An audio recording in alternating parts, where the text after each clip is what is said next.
Neste vídeo nós vamos estudar o Sermão da Montanha, que é dividido em 3 partes.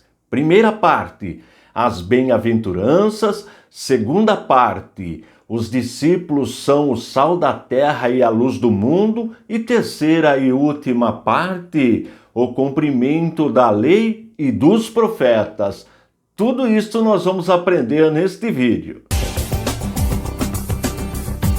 Seja bem-vindo no nosso canal e se você ainda não é inscrito, faça a sua inscrição e dá um toque no sininho. Assim, sempre quando eu disponibilizo um novo vídeo, você já é avisado. Aproveite, deixe seu joinha aí, seu likezinho para motivar o professor, faça seu comentário, todos os comentários são respondidos e nos ajude na divulgação do nosso canal, que tem como objetivo primordial o ensino da poderosa Palavra de Deus. Antes de ir para a aula, aquela nossa super promoção continua, ou seja, todos os nossos cursos de teologia com material impresso estão com 50% de desconto e todos os nossos cursos de teologia online estão com 70% de desconto e você pode parcelar o investimento em até 6 vezes sem juros. E tem mais um detalhe, é sem taxa de matrícula. Para efetuar a matrícula, você pode efetuar acessando o nosso site, www.icp.com.br, ou nos acionando pelo WhatsApp, o 21 98622 3266. Todas essas informações estão disponíveis aí na descrição. Agora, chega de moleza, vamos trabalhar! Se você está me vendo pela primeira vez, nesta série nós estamos estudando o Novo Testamento capítulo por capítulo. Começamos pelo primeiro livro do Novo Testamento, que é o Evangelho segundo escreveu Mateus. Com este vídeo vamos completar 5 capítulos estudados. Todas as aulas anteriores estão disponíveis aí no playlist Novo Testamento, capítulo por capítulo. E os slides que eu apresento durante a aula, eles ficam disponíveis no nosso site, no www.icp.com.br. Vamos para o primeiro slide. Como eu disse, o Sermão da Montanha é dividido em 3 partes. Ele está no capítulo 5. Primeira parte vai do primeiro versículo até o 12º. Tema: o Sermão da Montanha e as Beatitudes. Beatitudes são as bem-aventuranças. Segunda parte, do 13º ao 16º versículo. Tema: os discípulos são o sal da terra e a luz do mundo. Terceira parte vai do versículo 17 até o 48. Tema: o cumprimento da lei e dos profetas. Vamos para a leitura dos 2 primeiros versículos do capítulo 5. Ao ver as multidões, Jesus subiu ao monte. Ele se assentou e os seus discípulos se aproximaram dele. Então ele passou a ensiná-los. Jesus disse: este monte, segundo os estudiosos, era um monte nas proximidades de Cafarnaum, próximo ao Mar da Galileia. Vamos dar uma olhadinha no nosso mapa? Observe, Mar da Galileia, Cafarnaum, este monte fica nesta região. Nós não sabemos com exatidão o local. E discípulo significa aprendiz, adepto, estudante. É isto que significa. Agora vamos para o versículo 3. Bem-aventurados pobres em espírito, porque deles é o reino dos céus. Esta palavra bem-aventurado do texto significa aquele que é feliz aos olhos de Deus. Portanto, não é uma felicidade simplesmente material, não, é uma felicidade espiritual, que só aqueles que têm comunhão com Deus podem sentir este tipo de felicidade. E pobres ou humildes de espírito significa que a pessoa reconhece que depende de Deus, reconhece a necessidade de um desenvolvimento espiritual. ao contrário do orgulho espiritual. Infelizmente, muitas pessoas são orgulhosas espiritualmente, orgulhosas em função de uma religião, de obedecer os preceitos de uma religião, mas este bem-aventurado que Jesus está falando, como eu disse, é a pessoa que reconhece de fato a necessidade de crescer espiritualmente. E estas pessoas que são pobres, humildes de espírito, herdarão o reino de Deus. O orgulhoso espiritual não pode herdar o reino de Deus. Vamos em frente. Versículo 4. Bem-aventurados que choram, porque serão consolados. Este choro é relacionado com o versículo anterior. As pessoas que têm a necessidade de um crescimento espiritual choram espiritualmente, porque desejam alcançar a libertação do pecado. E o consolo para este choro vem da graça de Deus. Só Ele pode nos dar este consolo. Vamos em frente. Bem-aventurados mansos, porque herdarão a terra. Mansidão diz respeito à gentileza, também à humildade, quando percebemos a nossa pequenez diante de Deus. As pessoas que agem com mansidão, que esperam no Senhor, herdarão a terra. Vamos para a próxima. Versículo 6. Bem-aventurados que têm fome e sede de justiça, porque serão saciados. Fome e sede de justiça também é no sentido espiritual. E só quem segue a Jesus, quem é discípulo de Cristo, é saciado espiritualmente. É isto que significa. Vamos para o próximo. Versículo 7. Bem-aventurados misericordiosos, porque alcançarão misericórdia.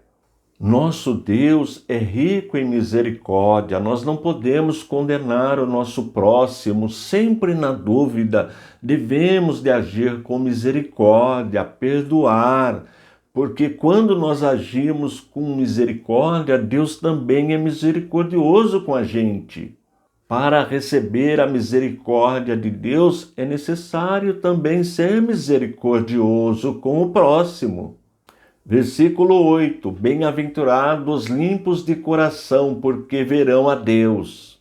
Todos nós, seres humanos, temos virtudes e defeitos. Ser limpo de coração significa quando nós olhamos o nosso semelhante, nós olhamos as virtudes. A pessoa que tem o coração limpo, ela vê o seu próximo como também o seu semelhante, como a imagem e semelhança de Deus.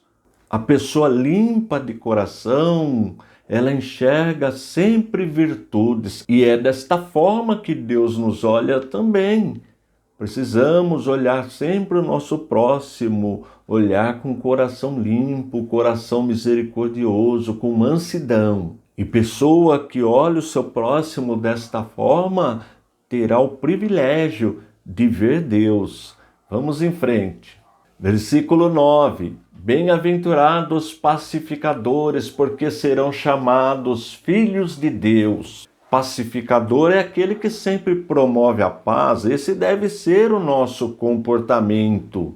Por isso que nós somos chamados de filhos de Deus, porque nós promovemos sempre a paz. Olha que ensino maravilhoso, principalmente para os dias em que estamos vivendo no nosso país, no Brasil, nessa questão política. A igreja deve sempre promover a paz. Vamos ler agora os 3 últimos versículos desta primeira parte, versículo 10, 11 e 12. Bem-aventurados perseguidos por causa da justiça, porque deles é o reino dos céus. Bem-aventurados são vocês quando por minha causa os insultarem e os perseguirem, e, mentindo, disserem todo mal contra vocês. Alegrem-se e exultem, porque é grande a sua recompensa nos céus, pois assim perseguiram os profetas que viveram antes de vocês. O mundo não consegue entender a justiça de Deus. O mundo jaz no maligno. E muitas vezes o cristão, ele é perseguido, ele é ofendido. O mundo não tem comunhão com a luz. O mundo vive nas trevas. Quando nós observamos o Antigo Testamento, nós vemos que os profetas, homens de Deus, eram perseguidos. No Novo Testamento aconteceu a mesma coisa com os discípulos de Jesus, com os apóstolos, e hoje não é diferente. O mundo não consegue compreender o nosso relacionamento com Deus, porque o mundo está nas trevas. Daí o motivo da perseguição, de falar mal, de criticar.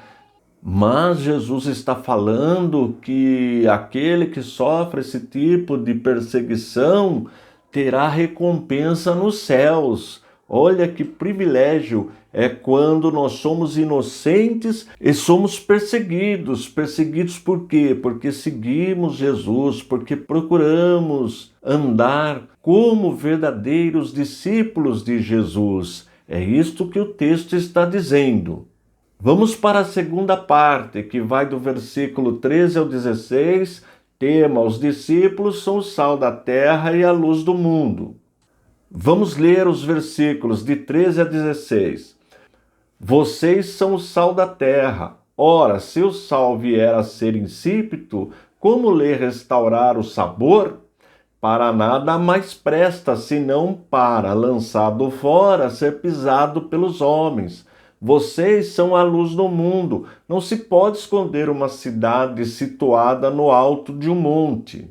Nem se acende uma lamparina para colocá-la debaixo de um cesto, mas no lugar adequado, onde ilumina bem todos os que estão em casa.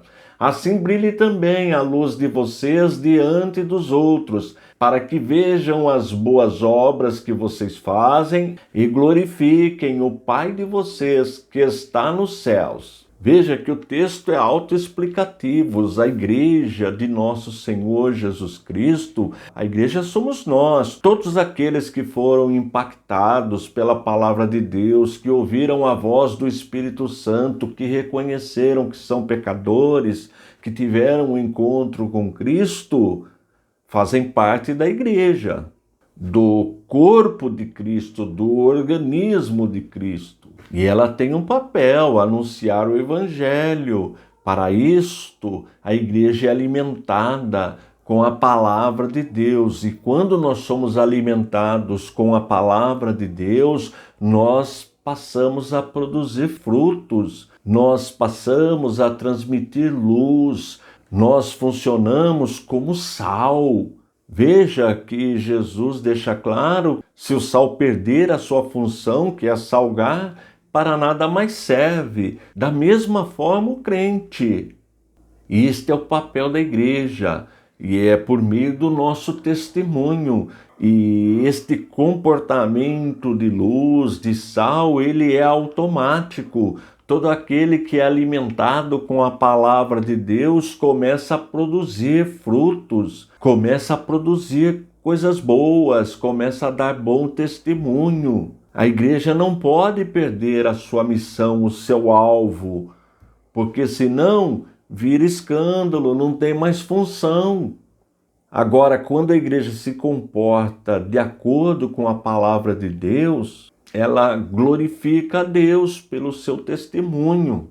O crente que realmente anda em conformidade com a palavra de Deus, que se alimenta da palavra de Deus, os que estão de fora percebem, notam a diferença e Deus é glorificado. Olha que importante esta palavra. Vamos agora para a terceira parte, do versículo 17 até o versículo 48, que é o último versículo. Tema: o cumprimento da lei e dos profetas. Vamos ler os versículos 17 e 18. Não pensem que vim revogar a lei ou os profetas. Não vim para revogar, mas para cumprir. Porque em verdade lhes digo, até que o céu e a terra passem, nem um i ou um tio jamais passará da lei, até que tudo se cumpra. Jesus está falando da imutabilidade da palavra de Deus. A Bíblia é a palavra de Deus. Interessante que Jesus está falando do Antigo Testamento. Olha a importância do Antigo Testamento. Na época de Jesus, nós não tínhamos ainda nenhum livro do Novo Testamento. Eles começam a ser escritos após o ano 55, mais ou menos. Jesus morreu e ressuscitou, foi para o céu por volta do ano 33. Logo, Jesus está falando do Antigo Testamento. E a letra I é uma referência à menor letra da língua hebraica. E o tio é uma pequena marca para fazer distinção entre uma letra e outra. É utilizado também no hebraico. E o que Jesus está nos falando, está nos ensinando que 100% da palavra de Deus será cumprida. Nada passará em branco. Vamos agora ler os versículos 19 e 20. Aquele, pois, que desrespeitar um destes mandamentos, ainda que dos menores, ensinar os outros a fazer o mesmo, será considerado mínimo no reino dos céus. Aquele, porém, que os observar e ensinar, esse será considerado grande no reino dos céus. Porque eu afirmo que, se a justiça de vocês não excederem muito a dos escribas e fariseus, jamais entrarão no reino dos céus. Os estudiosos da palavra de Deus, pessoas piedosas, entendem, interpretam o texto ensinando que Jesus está falando das leis morais. Ele não está falando de coisa cerimonial, não, de coisa aparente, de coisa externa, mas dos atributos morais, que são a santidade, a justiça, o amor. É disto que Jesus está falando, de normas da nossa alma, da nossa vida espiritual. E nós percebemos isto quando nós lemos o contexto. O que é o contexto? Aquilo que vem antes e depois do texto. Observe os versículos de 21 a 24. Vocês ouviram o que foi dito aos antigos, não mate. E ainda, quem matar está sujeito a julgamento. Eu, porém, lhes digo que todo aquele que se irar contra o seu irmão estará sujeito a julgamento, e quem insultar o seu irmão estará sujeito a julgamento do tribunal, e quem o chamar de tolo estará sujeito ao inferno de fogo. Portanto, se você estiver trazendo a sua oferta ao altar e lá se lembrar que seu irmão tem alguma coisa contra você, deixe diante do altar a sua oferta e vá primeiro reconciliar-se com o seu irmão, e então volte e faça a sua oferta. Percebeu que este ensino fala da questão moral, da justiça, do amor. É isto que Jesus está ensinando.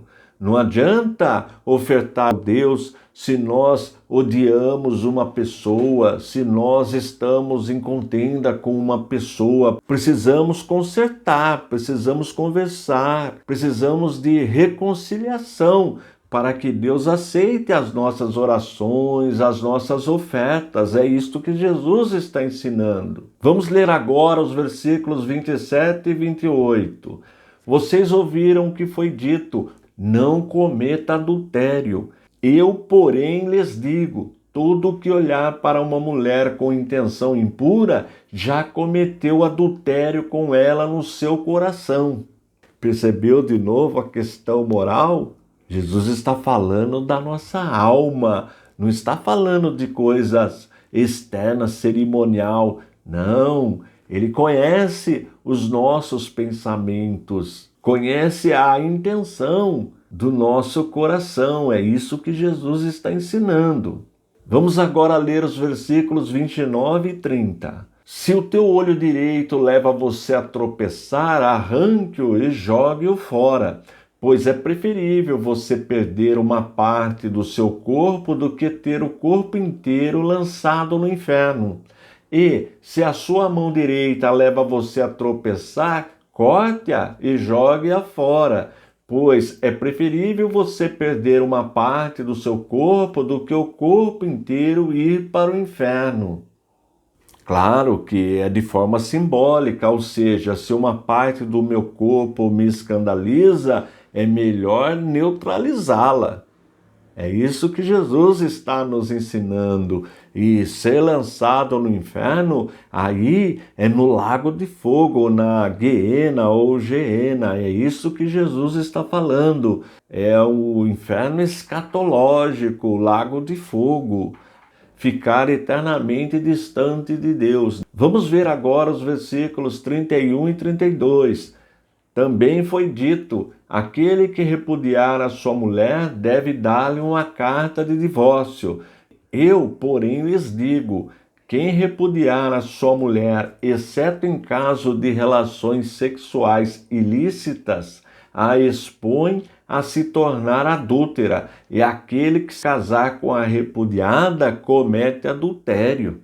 Nós sabemos que Moisés realmente deu carta de divórcio, mas o motivo foi a desobediência daquelas pessoas. Deus fez o casamento monogâmico, portanto, Deus nunca aprovou o divórcio. É claro que há uma necessidade de uma contextualização, cada caso é um caso, mas este é o ensinamento padrão, o ensinamento bíblico. Vamos agora ler os versículos de 33 a 37. Vocês também ouviram o que foi dito aos antigos: não faça juramento falso, mas cumpra rigorosamente para com o Senhor o que você jurou. Eu, porém, lhes digo: não jurem de modo nenhum, nem pelo céu, por ser o trono de Deus, nem pela terra, por ser estrado de seus pés, nem por Jerusalém, por ser a cidade do grande rei. Não jure pela sua cabeça, porque você não pode fazer com que um só cabelo fique branco ou preto. Que a palavra de vocês seja sim, sim, não, não. O que passar disto vem do maligno. De novo, Jesus está falando da questão moral, da sinceridade. Este deve ser o comportamento do verdadeiro cristão. Quando diz sim, é sim. Não é não. É assim que deve ser o nosso comportamento. Vamos agora para a leitura dos versículos 38 a 42. Vocês ouviram o que foi dito: olho por olho, dente por dente. Eu, porém, lhes digo: não resistam ao perverso. Se alguém lhe der um tapa na face direita, ofereça-lhe também a face esquerda. Se alguém quer processar você e tirar-lhe a túnica, deixe que leve também a capa. Se alguém obrigar você a andar uma milha, vá com ele 2. Dê a quem lhe pede e não volte as costas ao que quer lhe pedir emprestado. Observou novamente? É uma questão moral, um comportamento ético, um comportamento tendo como base o amor. É assim que deve ser o comportamento da igreja. Infelizmente, entre nós evangélicos, claro que não podemos generalizar, mas é fácil observar um comportamento estranho, principalmente na questão política que estamos vivendo. Não é um comportamento que Jesus nos recomendou, nos ensinou. Totalmente diferente do cristianismo. Repito, não podemos generalizar, mas nós vemos direto na internet comportamento totalmente diferente dos que Jesus nos ensinou. Vamos agora para a conclusão com a leitura dos versículos de 43 a 48. Vocês ouviram o que foi dito: ame o seu próximo e odeie o seu inimigo.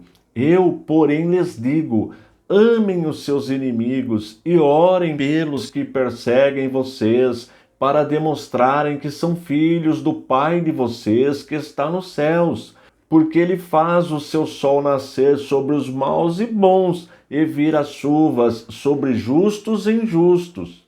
Porque, se vocês amam aqueles que os amam, que recompensa terão? Os publicanos também não fazem o mesmo? E, se saudarem somente os seus irmãos, o que é que estão fazendo demais? Os gentios também não fazem o mesmo? Portanto, sejam perfeitos como é perfeito o Pai de vocês que está no céu. Percebeu a lei moral? A justiça, a santidade, o amor?